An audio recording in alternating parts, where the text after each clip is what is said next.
हमारे ब्रजवासी को सबरे सबरे दंड क्षमा कर दिए ठाकुर जी ने।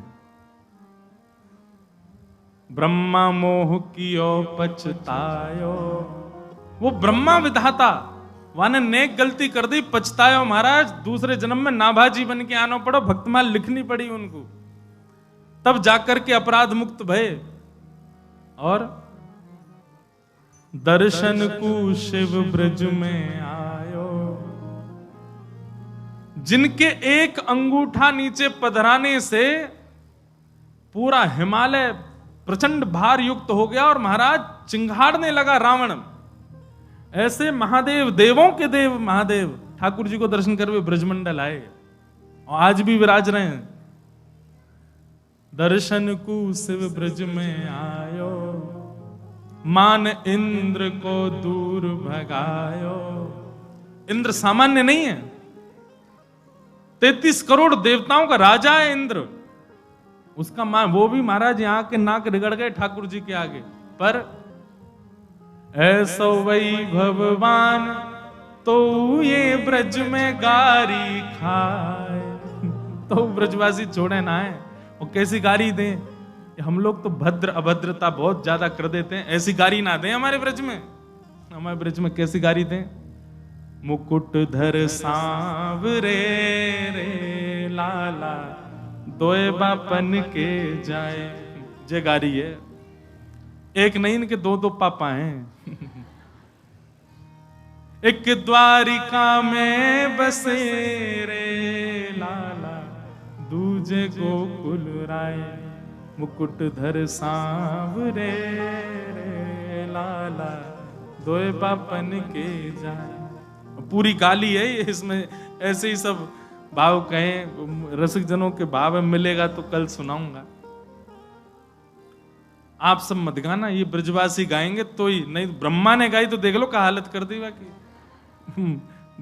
ब्रजवासी ही गई हो या भाव को, कोई बाहर के मत गा दी उन्हें। ठाकुर जी की भ्रगुटी टेढ़ी है गई, कछु काम के नहीं रहोगे। तो ऐसे ठाकुर जी मधुर लीला कर रहे हैं। कल एक भाव किसी ने प्रदान किया, बोले महाराज जी ठाकुर जी सबके यहां चोरी करते हैं, किशोरी जी के यहां चोरी नहीं करी। अब जे भाव महाराज रात भर मन में ही चलता रहा। बोले हाँ बात तो सही है। तब एक भाव पद लिखा अभी कथा में आने से पहले। ध्यान से सुनियो, बहुत सुंदर। दधिमथ सुंदर लागे श्यामा प्यारी, दधिमथ सुंदर लागे श्यामा प्यारी। बहुत ध्यान से सुनो। किशोरी जी दही मथ रही हैं, मक्खन निकाल रही हैं। दधिमथ सुंदर लागे श्यामा प्यारी, दधिमथ सुंदर लागे श्यामा प्यारी। तनिक तनिक हाथन सोमट की, तनिक तनिक हाथन सोमट की। तनिक मतलब छोटे। तनिक तनिक हाथन सोमथनी, तनिक तनिक हाथन सोमथनी। तनिक सी भोरी चलावे श्यामा प्यारी, तनिक सी भोरी चलावे श्यामा प्यारी। जो पद अभी कथा में व्यास मंच पे बैठने से 5 मिनट पहले ही लिखा। किशोरी जी दही मथ रही हैं। कैसे हाथ हैं? छोटे छोटे हाथ हैं किशोरी जी के। तनिक तनिक हाथन सो मथनी, तनिक सी भोरी चलावे। और निरख रही ब्रज नारी एक टक, निरख रही ब्रज नारी एक टक। कीरति मन हर्षावे, कीरति मन हर्षावे। अच्छा देखो, आज के युग में जिस प्रकार पढ़ाई में अच्छे नंबर लाना बहुत प्रशंसा की बात है, कोई जॉब लग जाना बहुत। ठाकुर जी के समय पे गैयान की देखभाल करने वाले इनके महाराज घर में यूं कहते ओहो बड़े सुघड़ बालक हैं भैया, कहा गैया चरावे जामे। जैसे प्राचीन ठाकुर जी के समय पे संबंध कैसे होए करते, कहा करे तुम्हारो लाला, हमारो लाला भैया देख लो या की ऐसी बढ़िया करामत 100 गैयान को हंकलावे। 100 गैया, ओहो फिर तो बढ़िया है, छोरी देनी चाहिए इनके यहाँ। तुम्हारी लाली का कर ले, दही मत ले, दूध निकाल दे और मक्खन की बढ़िया हंडी में भर दे। कितनी कितनी हंडी काके मक्खन निकाल है? बोले इतने मक्खन निकाल है। बोले अच्छा ने मक्खन चखा के दिखाओ। मक्खन चख, ओहो मीठो मक्खन है तो बढ़िया छोरी है, ब्याह करा दो, इनसे ब्याह हो तो वह समय पे भैया यही काम धंधे, यही सब बढ़िया। किशोरी जी मथनी चला रही हैं, दही मथ रही हैं, मक्खन निकाल रही हैं, पूरे बरसाने में मंगल बाजे बज रहे हैं। बोले कहा, बोले वृषभानु नंदिनी आज अपने हाथन से मक्खन निकाल रही है। निरख नहीं ब्रज नारी एक टक, कीरत मन हर सावे। निरख नहीं ब्रज नारी एक टक, कीरत मन हर्षावे। दधिमथ सुंदर लागे श्यामा प्यारी, दधिमथ सुंदर लागे। दधिमथ सुंदर लागे श्यामा प्यारी, दधिमथ सुंदर लागे। इतने में ही महाराज मधुमंगल दौड़ो दौड़ो गयो नंदगाम। लाल जी बैठे हैं कदम्ब की डाल पे। मधुमंगल ने जाके कही, लाला आज तो बरसाने में खूब मंगल है रो है। कहा है रो, आज कहा है? बोले पतो ना, ऐसे सब गा रहे हैं कि भैया आज तो दधी मध्य सुंदर लागे। किशोरी जी ऐसा लगा वो वृषभानु नंदिनी आज पहली बार दही मथ रही है, मक्खन निकाल रही है। वही के मंगल बाजे गबरे पूरा बरसाने में आनंद है रो। ठाकुर जी ने जैसे सुनी किशोरी जी मक्खन निकाल रही हैं, जाको भोग तो सबसे पहले हमको लगाना चाहिए, हम तो पहले कोई और खा जाए, ऐसे कैसे चले। तो बेबस भय धाये नंद नंदन, बेबस भय धाये नंद नंदन। और जैसे ही पहुंचे, अब या रूप में तो जाना सके, तो बेबस भय धाये नंद नंदन, बेबस भय धाये नंद नंदन। सखी को रूप धराए, सखी को रूप धराए। ले ब्रज की गोपीन के यहाँ बंदरन की टोली लेके जामे, ग्वालान को लेके जामे, चीके के ऊपर चढ़ के और मरकान भोक्सन विभजति सचेन नात्री भांडम विनती कहा करें। पर आज की अद्भुत चोरी करवे गए, बोले कहा सखी बन के गए चोरी करवे किशोरी जी के यहाँ। बेबस भय धाये नंद नंदन, बेबस भय धाये नंद नंदन। सखी को रूप धराए, सखी को रूप धराए। अब वहां सब सखियां खड़ी हैं, किशोरी जी दही मथ रही हैं। अब सब गोपीन के छोटी छोटी कन्या आ गई हैं। ठाकुर जी भी कोई की कन्या बन के खड़े हैं नेक्से से गोपाल जी चुनरी ओढ़े, नाक में नथनी, छोरी बनवे को तो न्यों तैयार बैठे रहे लाल जी। हमारे गिरधर लाल जी, इनके दुनिया भर के श्रृंगार करो, इतना नाटक करेंगे और जा देना इनको श्यामा सखी बनाना हो, बाद ना ऐसे तैयार है जाए, नेक में चुनरी ओढ़ लेंगे, बिंदा पहन लेंगे, नाक में नथनी डाल लेंगे और पूरा लहंगा फरिया पहन के एक बार में ही तैयार रह जाएं। हमारे बिहारी जी तो इतना सुख मिले, अब वो लहंगा ही पहने रोज, बिहारी जी रोज लहंगा पहने। पहुंच गए सामने, जा खड़े है गए, छोटी छोटी सी हाथ है, किशोरी जी मतनी से दही मत रही हैं, और वहां को देख करके लाल जी के जीभ में पानी आ रहा है, मुख में पानी आ रहा है। बोले आज को मक्खन तो मैं ही भोग लगाऊंगा। इतने में कीर्ति मैया बोली, कहा कुल देवी को भोग लगाओ, कुल देवी को लगावो। हमारी लाली ने आज पैरों मक्खन निकारो, ये तो कुल देवी को भोग लगेगो। कुल देवी को भोग लगाओ, कुल देवी को भोग लगावो। सुन मोहन घबराए, सुन मोहन घबराए। ठाकुर जी तो घबरा गए, वे देवी फेवी कछुना है, सबसे बड़ो जय जय तो मैं हूं, मेरा ही भोग लगना चाहिए। और किशोरी जी के हाथ को दोबारा कभी मक्खन निकालें, वो देवी को लग जाए, पहले तो मैं ही पाऊंगा। इतने में ही कही भैया चलो कुल देवी को भोग लगेगा। किशोरी जी उठ गई, ऐसी श्रमित है गई हैं, छोटे छोटे प्रश्वेत के बिंदु आ गए। ठाकुर जी तो पास ही चले गए। अरे सखी बड़ो पसीना आ लो, अपनी चुनरी तो पहुंच पांच दई। इतने में ही कीर्ति मैया बोली, लाली तू तू लत्ता बदल लिया। लत्ता हमारे यहाँ कपड़ांत के, ब्रज भाषा में लत्ता के कपड़ांत। बोले लाली तू कपड़ा बदल लिया और सब सखी तैयारी करो, कुल देवी के यहाँ प्रथम छोटी सी माटकी लेके जाएंगे, कुल देवी को भोग लगाएंगे। सब सखी तैयारी में लगे हैं, किशोरी जी कपड़ा बदलवे गई हैं। इतने में ही सखी रूप में छल बल करके, सखी रूप में छल बल करके, जैसे तैसे यत्न करके माखन ले बन आए, माखन ले बन आए। ठाकुर जी मक्खन लेकर के गए और महाराज वन में आकर के बढ़िया कदम्ब के वृक्ष के ऊपर चढ़ गए, लेकिन बार बार बेसुध है रहे हैं। किशोरी जी की स्मरण कर रहे हैं, आहा कैसे छोटे हाथन तो चला रही, कैसे मक्खन निकार निकार के मटकी में धरती जा रही।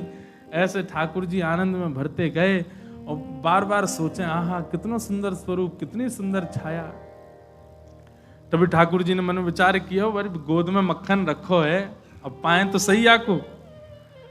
माखन को जब अधर धरो तब, माखन को जब अधर धरो तब, माखन को जब अधर धरो तब, माखन को जब अधर धरो तब। प्रथम बार किशोरी जी के हाथ से निकलो भयो माखन, जैसे ही हमारे लाल जी ने अपने मुख से लगायो, सोई माखन को जब अधर धरो तब, माखन को जब अधर धरो तब, गिरधर बेसुध पाए, गिरधर बेसुध पाए। ठाकुर जी तो वही मूर्छित है गए। ऐसो महाराज आनंद में भर गए, मूर्छा अवस्था में आ गए। आहा आनंद में लौट रहे, कभी इतकू कभी उतकू, ऐसा माखन कभी नहीं पायो महाराज। वहां किशोरी जी आई और सब सखी आई और सब ने आकर के जैसी देखी माखन की मटकी तो अंतर ध्यान है गई। किशोरी जी जान गई, बोले एक ही है माखन चोर तो। अरे लेकिन यो ना पता इतनी लंबी फौज है कि नंदगाम तो बरसाने आ गए। सब सकीन को लेकर के नेक सी किशोरी जी जैसे ही गई, आहा जाकर के देखे वन में ही ठाकुर जी पड़े हैं, औंधे पड़े हैं, मक्खन मोहते लगा करके ऐसे आनंद में बेसुध, बिल्कुल अपने तन की स्थिति भूल गए। किशोरी जी ने जाकर के कही, बोले लाल जी, ओहो। किशोरी जी देख के घबरा गए, बोले कि अब यहां पड़े पड़े माखन अकेले पा रहे हो, सबरी सखी कह रही हमको तो मिलो ही नहीं। ऐसा सुंदर योजना बनाई ठाकुर जी ने, किशोरी जी के हाथ को निकरो माखन, ठाकुर जी के अधर सो लगो भयो, और वही में अधर पे ही लगे भय माखन के नेक नेक तिनका ले ले करके सब सखीन को बांट रहे हैं। और या भाव को पा करके किशोरी जी के हाथ को, ठाकुर जी के अधरामृत को माखन पा करके सब सखी निहा ले रही हैं। दधि मुख दधि मथ सुंदर लागे, श्यामा प्यारी दधि मथ सुंदर लागे, दधि मथ सुंदर लागे, श्यामा प्यारी दधि मथ सुंदर लागे। ऐसे लाल जी किशोरी जी के हाथ सो बने हुए माखन को सुंदर चोरी कर रहे हैं। मोसों कोई ने कही, बोले महाराज जी कैसा लगेगी भावना, फिर चिंतन भयो। सो लाल जी ने ऐसो चिंतन करायो, बोले ऐसे चिंतन भयो, ऐसी भावना भाई। बोले गिरधर लाल प्यारे की जय। ऐसे लाल जी मधुर चोरी कर रहे हैं, लीला कर रहे हैं सब जगह।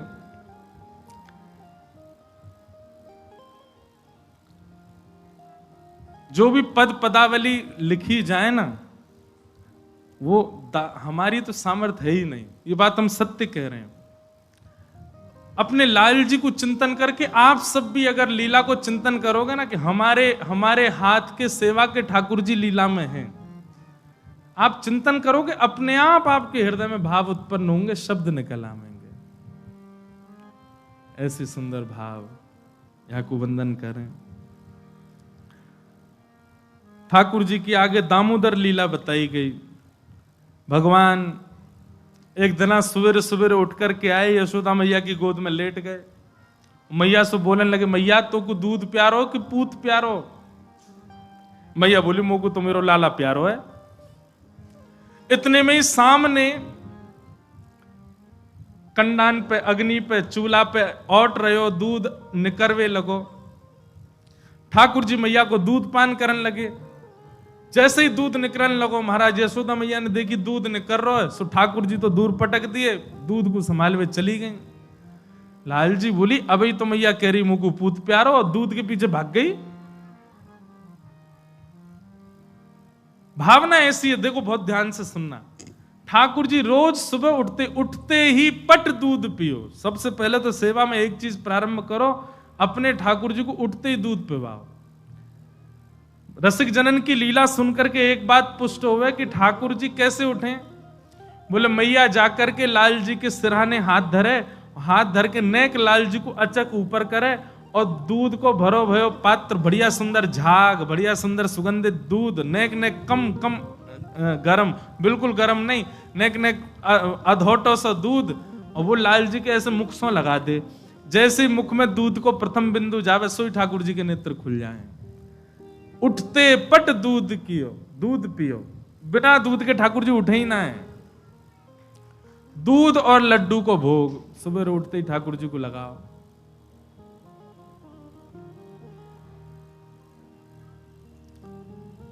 अगर हम लोग उठते ही दूध और लड्डू पीने लगे तो क्या होएगा?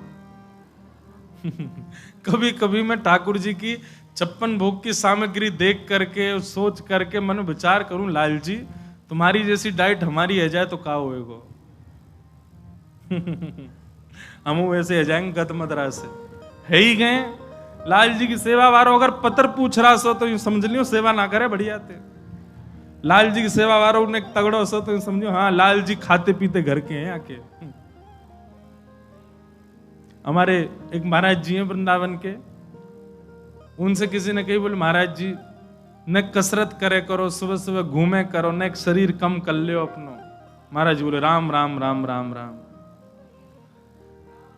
बोले गैया, देसी गैया ऐसो बढ़िया दूध दे, वो दूध ठाकुर जी को भोग लगे, वाह भोग को हम पा करके अपने शरीर में बनावे। अरे भैया ये मोटापना भक्ति है हमारी, हमारे लाल जी को प्रसाद है। और जासो हमारे गाल फूल गए, हमारो पेट निकर आयो, हाथ बलवान है गए, और तुम कह रहे हो या कम कर लो, मतलब भक्ति निकाल दे अपने अंदर थे। जे हमारे लाल जी की कृपा, उनके प्रसाद को बाप या को मतलब जे नहीं है सब शुरू कर दो। हम तो देखो ब्रजवासी तो विनोद में कछु भी बोले, पर लाल जी की डाइट वृंदावन की बड़ी विचित्र है भैया। 8 बार भोजन करें ठाकुर जी। जब ते लाल जी घर में आए, यशोदा मैया पत्री है गई है, क्यों इतना भोग लगे, भूख लगे, जब देखो भूख लगे आवे लाल जी को, खाती रहे पूरे दिन। ठाकुर जी मैया को दूध पीने लगे, सामने चूल्हा पे ओट रहे हो, दूध निकलने लगो। वाकई मन में भावना आई कि भैया ये ठाकुर जी मेरो भोग नहीं लगाएंगे। जैसे ही दूध निकल के स्वयं को जलाने लगो, यशोदा मैया ने दूध देखो, सोई दौड़ी संभालवे के काज। ठाकुर जी बोले अच्छा दूध प्यारो पूत प्यारो ना है।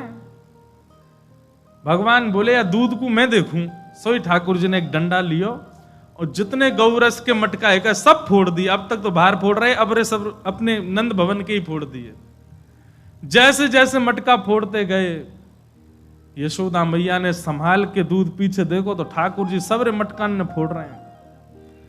मैया बोली आज तो ऊधम की हद पार कर दी लाला ने, आज यदि आपको दंड नहीं दियो बिगड़ जाएगा।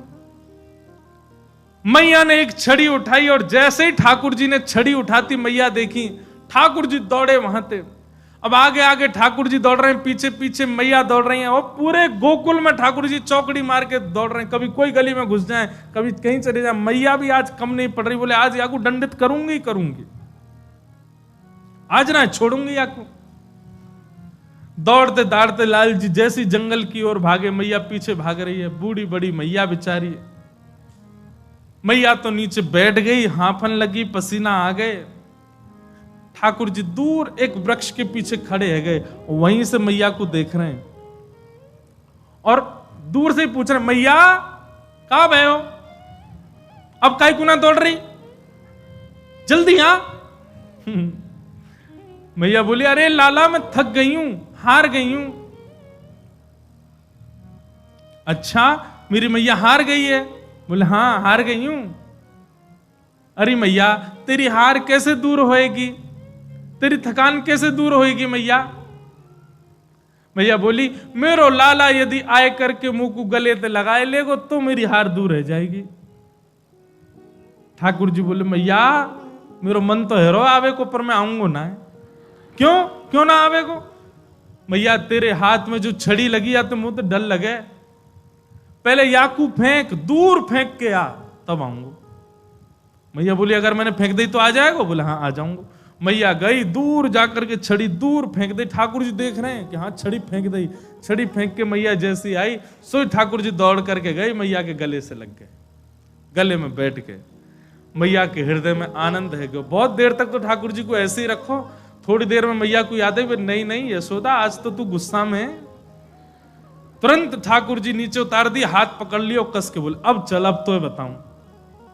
मैया तेने तो छल कियो मेरे संग है, छड़ी दूर फेंक करके तेने मुंह को फिर पकड़ लियो। मैया मैं इतनो दयालु तेरो बेटा, तेरो सुत, और तू इतनी निर्दयी कैसी हैगी मैया? ठाकुर जी को पकड़ करके ले गए और जा करके ठाकुर जी खड़े कर दिए। ऊखल पीछे रखो, ऊखल के पास खड़े करके मैया रस्सी लेके आई और लाल जी की कमर से बांधन लगी। पर ब्रह्म है ठाकुर जी। कभी कभी ठाकुर जी, अब देखो यहां पर एक बात कितनी सुंदर बात है कि यशोदा मैया का प्रेम ऐसा है कि ठाकुर जी अपनी प्रभुता भूल जाते हैं। लेकिन आज वही यशोदा मैया जब ठाकुर जी के आगे प्रेम नहीं दिखा रही है तो सामने प्रभुता दिख रही है। कैसे? रस्सी छोटी पड़ती जा रही है। प्रेम के वशीभूत ठाकुर जी अपने पर ब्रह्मत्व को भूल जाते हैं। लेकिन आज वही प्रेम देने वाली यशोदा क्रोध में है तो ठाकुर जी का भी यहां पर परब्रह्म स्वरूप आ गया। ठाकुर जी बंध नहीं सकते, कोई नहीं बांध सकता ठाकुर जी, तो बंध ही नहीं रहे ठाकुर जी। मैया ने सबरी रस्सी लगा दी घर की, लेकिन ठाकुर सबरी रस्सी छोटी पड़ जाए ठाकुर जी के पेट में आम ही नहीं। मंद मंद मुस्कुरा रहे हैं ठाकुर जी, पर ब्रह्म को कोई नहीं बांध सकता। लेकिन जैसे ही यशोदा मैया के मन में प्रेम आयो, जैसे ही प्रेम भावना उत्पन्न भई, और एक बात कहूं, यशोदा तो अभी भी क्रोध में ही है, ठाकुर जी के चित्त में प्रेम आ गए हो। अरे मेरी मैया ऐसी पसीना में नहा रही है, इतनी गर्मी पड़ रही है और मुंह को बांधने को प्रयास कर रही है, मैं नहीं बंध रहा हूं। जैसे ही ठाकुर जी के चित्त में प्रेम आयो, सोई यशोदा मैया की रस्सी से ठाकुर जी खुद बंध गए, खुद भाव में आ गए। मतलब अब ये पूरी लीला सुनो। यशोदा कौन है? मैं, आप, हम सब जीवात्मा यशोदा है। हम जब ठाकुर जी के पास जाते हैं ठाकुर जी हमसे दूर ही भागते हैं। क्यों? हम सबके हाथ में एक छड़ी लगी है जिससे ठाकुर जी को डर लगता है। और वो छड़ी क्या है? काम, क्रोध, लोभ, ईर्ष्या, द्वेष, अभिनिवेश, अहंता, ममता, अहंकार आदि आदि। किसी के हाथ में अहंकार की छड़ी है, किसी के हाथ में काम की छड़ी है, किसी के हाथ में क्रोध की छड़ी है, किसी के हाथ में दुनिया भर की छड़ियां हैं। और इन छड़ियों को लेके हम बिहारी जी, राधा रमन, राधा वल्लभ जाते हैं, ठाकुर जी दूर ही भागते हैं। दिखते सामने पर भाव से दूर ही है ठाकुर जी, आएंगे नहीं। क्यों? बोले तेरे हाथ में जो छड़ी लगी है या से मुंह को डर लगे, पहले या को फेंक। और जैसे ही वो यशोदा छड़ी फेंकती, मतलब हम अपने उस अहंकार, काम, क्रोध, लोभ जिससे भी ठाकुर जी को भय लगता है, वो छड़ी का त्याग कर देते हैं, तो फिर हमें नहीं दौड़ना पड़ता, ठाकुर जी दौड़ करके गोद में आ जाते हैं, हृदय से लग जाते हैं। अब तेने छड़ी त्याग दे। ठाकुर जी गोद में आ गए, और गोद में आने के बाद हम ठाकुर जी को चाहते हैं कि हमारे वश में रहें, हमारे पास ही रहें। तो पहले तो ठाकुर जी अपने ब्रह्मत्व का दर्शन कराते हैं, मैं किसी के वश में नहीं रह सकता। लेकिन जब हमारा प्रेम अतीत में हो जाता है, सोई ठाकुर जी हमारे अधीन हो जाते हैं। अहम भक्त पराधीन, मैं भक्तन को दास भगत मेरे मुकुट मणि। जैसो खवाते हैं वैसे खा लें, जैसे रखें वैसे रह लें। अरे कर्मा भाई बिना नहाए धोए रोज खिचड़ी बना, ठाकुर जी दौड़ के आते हैं। क्यों? बंध गए। सूरदास जी बिना नेत्रों की पदावली गाते हैं, ठाकुर जी दौड़ के आते हैं। मीराबाई प्रेम और भाव से नृत्य करती है, ठाकुर जी हंसने लग जाते हैं। इनसे बंध गए ठाकुर जी। हमारे लिए ठाकुर जी वैसे ही खड़े रहते हैं जैसे हैं, क्योंकि अभी हमारे से बंधन हुआ नहीं। जिस दिन ठाकुर जी आपके है गए, वादना दुनिया को तो वो ऐसे ही दिखेंगे, लेकिन आपको निश्चित आपके बगल वाले से विलग दिखाई देंगे। और जादना विलगता को दर्शन है जाए, समझ जाइयो ठाकुर जी आपके है गए। कभी अनुभव हो, कभी ऐसा लगे बिहारी जी ने आज पलक झपकी थी, कभी ऐसा अनुभव हो कि ठाकुर जी की भुजा सीधी दिखी थी, कभी ऐसा अनुभव हो ठाकुर जी की दतुइयां दिख रही, दांत दिख रहे थे, कभी ऐसा दिखे कि ठाकुर जी आज बहुत तेज मुस्कुरा रहे हैं, ऐसा अनुभव हो रहा था। अपने नित्य के दर्शन से विलग ठाकुर जी दिखने लग जाएं तो समझ जाइयो आपके है गए। बगल बगल वाले ने तो पूछ ले करो कैसे लग रहे हैं ठाकुर जी, ऐसे लग रहे हैं, ऐसे दिख रहे हैं, ऐसे भाव हैं, ऐसा सब है। अगर उनके समान आपको दिख रहे हैं तो मतलब अभी आपको स्वीकार नहीं किया, लेकिन आपने पहले खूब दर्शन कर लिए, आपने छवि उतार ली, आप समझ गए आंख ऐसी, नाक ऐसी, हाथ ऐसे, चरण ऐसे। वाक्य बात कोई से पूछवे में यदि विलगता रखे, आपके भाव से विलग उसको दिखे हैं, मतलब उसको तो वो दिख रहे हैं जो वास्तविक है, आपको विलग दिख रहे हैं, समझ जाइयो ठाकुर जी ने आपको स्वीकार कर लिया, अलग दिखेंगे।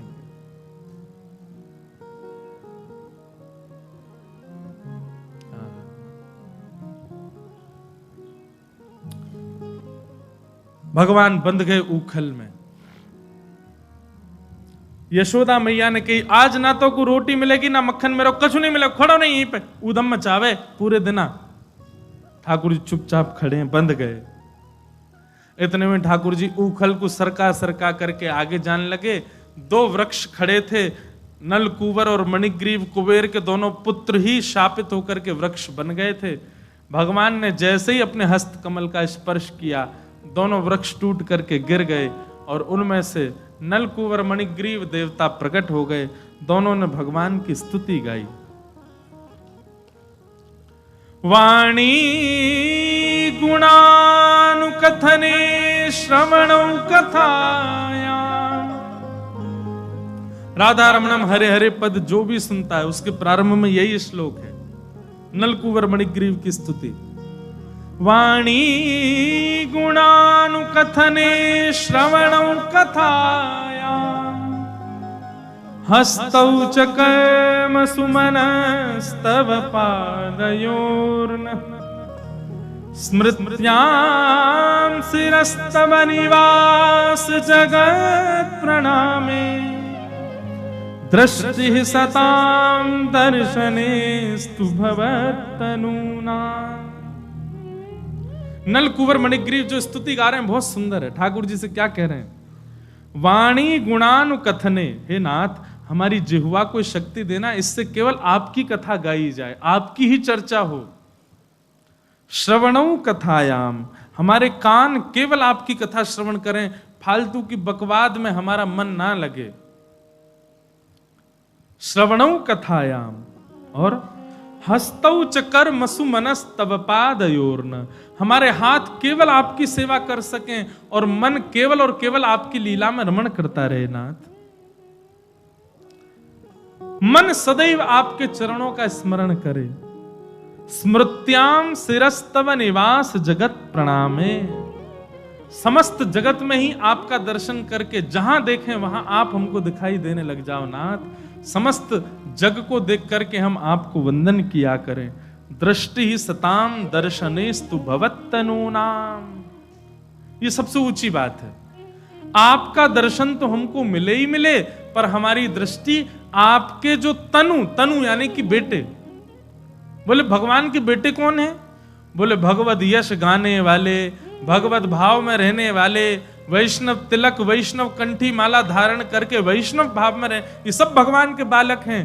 तो यहां पर नलकुंवर मणिग्रीव कह रहे हैं आपके दर्शन के साथ साथ आपके तनु यानी कि आपके वैष्णव भक्तों का भी हमको दर्शन का सुख मिले, ऐसी कृपा करो। हमारे नेत्र प्यासे रहें।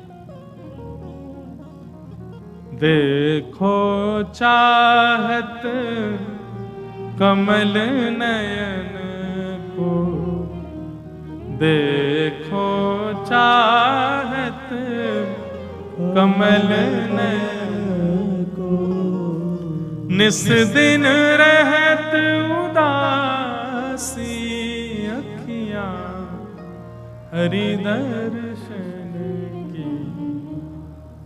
लेकिन एक बात यहां सुनिएगा, दृष्टि ही सताम दर्शनेस्तु भवत्तनूनाम। ठाकुर जी के दर्शन में जितना सुख मिलता है उतना सुख या उससे अधिक सुख उनके वैष्णवों के दर्शन में मिलने लग जाए, तब समझो ठाकुर जी की कृपा है।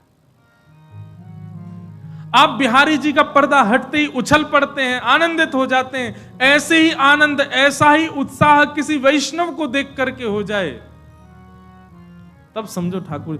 जबरदस्ती नहीं करना, कोई वैष्णव देखे उछलन लगे महाराज, व्यास जी कह रहे थे कथा में, ऐसा नहीं। जितनी उत्कंठा, जितना प्रेम, जितना उत्साह बिहारी जी को देख करके होता, उतना उत्साह वैष्णव को देख करके हो जाए, तो समझो ठाकुर जी ने स्वीकार कर रखा है।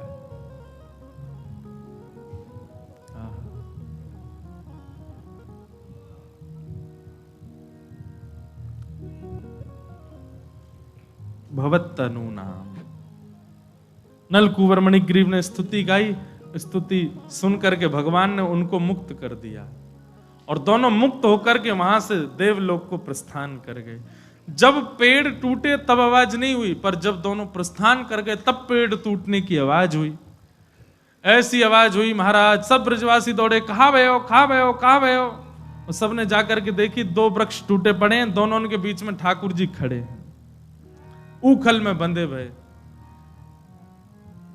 एक ब्रज के रसिक कह रहे, जैसे ही दोनों को मुक्त किया नलकुंवर मणिग्रीव को, और जैसे ही दोनों चले गए देवलोक को, भगवान बोले कितने मतलबी संसार, मैंने मुक्त किया, मुझको ही नहीं खोल के गए, मैं अभी भी बंधा हुआ हूं।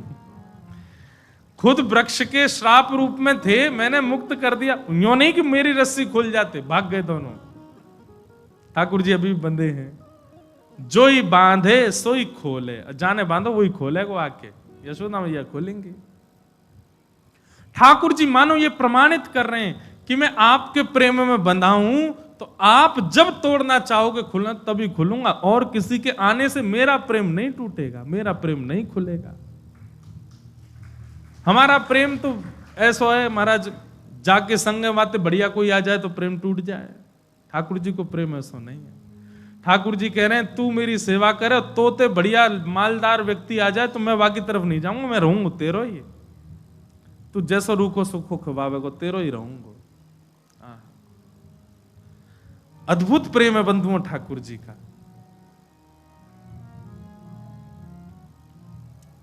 भगवान ने दोनों को मुक्त कर दिया। यशोदा मैया ने आके जैसे ही खोले ठाकुर जी, मैया रोने लगी, बोले जाद नाते मेरो लाला को जन्म भयो, कोई ना कोई राक्षस दैत्य कुछ ना कुछ संकट आते ही रहे, आते ही रहे। आज ने क्रोध करके बांध का दियो, वृक्ष गिर गए। नंद बाबा से तुरंत बोली अब हम नहीं रहेंगे यहां पे, तुरंत व्यवस्था करो हमारी जावे की, हम गोकुल में अब नहीं रह सके। नंद बाबा बोले कहां जाएं? तभी नंद बाबा के एक बढ़िया भैया ने बताई, बोले एक नवीन कानन है, नवीन वन है मेरी दृष्टि में। बोले कौन सा? वनम वृंदावनम नाम पशव्यम नवकाननम गोप गोपी गवाम सेव्यम पुण्याद्रि तृणवीरुधम। एक वन है वृंदावन नाम का, आप कहो तो वहां चले। वृंदावन सुनते ही ठाकुर जी तो ताली बजाने लगे, मचलन लगे। यशोदा जी की गोद में आने, हाँ मैया यहीं चलो। क्यों लाला, तू कभी गयो का या वन में? बोलना मैं गयो ना हूं, पर मैया नाम कितना अच्छा वृंदावन, यहीं चलो। क्यों है ठाकुर जी को इतना प्रिय वृंदावन? क्योंकि वृंदावन को ब्रह्मा जी ने नहीं बनाया, वृंदावन को किसी देव ने नहीं बनाया, हमारी किशोरी जी ने बनाया है वृंदावन। संपूर्ण वृंदावन की रचना, एक एक कण, एक एक वृक्ष वल्लरी, यहां पर अभी भी जो हो रहा है वो किशोरी जी की कृपा से ही होता है। इसलिए ठाकुर जी को वृंदावन अति प्रिय है।